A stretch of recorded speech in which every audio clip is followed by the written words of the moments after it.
আমি যে সেটিংসগুলো আজকে আপনাদেরকে দেখাবো সেসব সেটিংসগুলো যদি আপনারা আপনাদের হোয়াটসঅ্যাপে না করে থাকেন তাহলে কিন্তু আপনারা পড়বেন বড় বিপদে।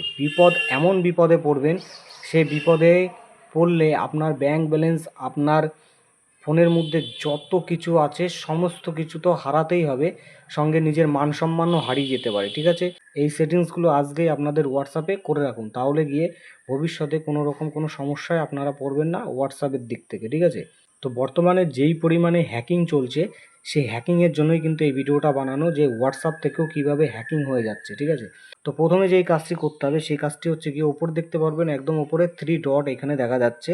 তো এই 3 ডটের মধ্যে আমরা এখানে টাচ করলাম। টাচ করার পরে এখানে দেখতে পাচ্ছেন নিচে রয়েছে সেটিংস। ঠিক আছে, তো সেটিংসের মধ্যে আসার পরে এখানে প্রথমে রয়েছে অ্যাকাউন্ট। তো এই অ্যাকাউন্টের মধ্যে আমরা চলে আসবো। অ্যাকাউন্টের মধ্যে আসার পরে উপরে দেখতে পাচ্ছেন সিকিউরিটি নোটিফিকেশান। ঠিক আছে, সিকিউরিটি নোটিফিকেশান রয়েছে, এইটাকে দেখবেন আপনার এনাবেল করে রাখবেন। ঠিক আছে, এটা গেল।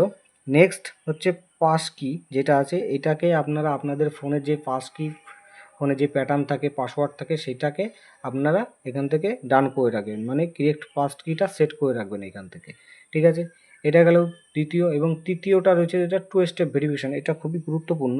2 স্টেপ ভেরিফিকেশান এখান থেকে দেখতে পাচ্ছেন আমার কিন্তু 2 স্টেপ ভেরিফিকেশান কমপ্লিট করা আছে। আপনাদের ক্ষেত্রে আপনারাও কিন্তু এটা 2 স্টেপ ভেরিফিকেশানটা করে রাখবেন।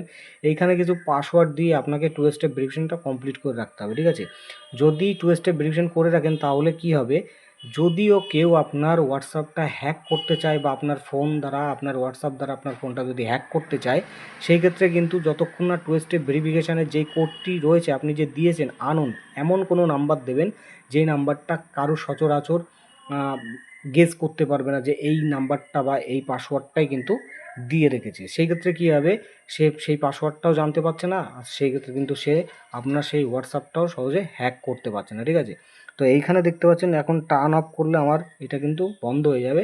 আপনারা এখান থেকে টার্ন অন করে নেবেন। ঠিক আছে, এটাকে কমপ্লিট করে রাখবেন। এবার এটা গেল।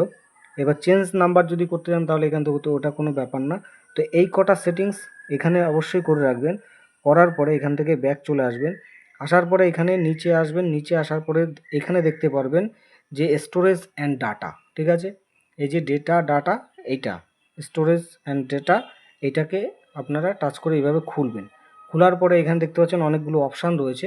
এই অপশানগুলোর মধ্যে আপনাকে যেটা করতে হবে, আপনার যে নিচে যেই কটা অপশান শো হচ্ছে, এখানে দেখুন নিচে যে কটা শো হচ্ছে, আমার যেরকম রয়েছে no media, no media, no media. ঠিক আছে, প্রত্যেকটার মধ্যে যাবেন। এইখানে ফটো, অডিও, ভিডিও, ডকুমেন্টস যে যাই পাঠাক না কেন সেটা কিন্তু অটো ডাউনলোড হয়ে যাবে না আপনার ফোনে।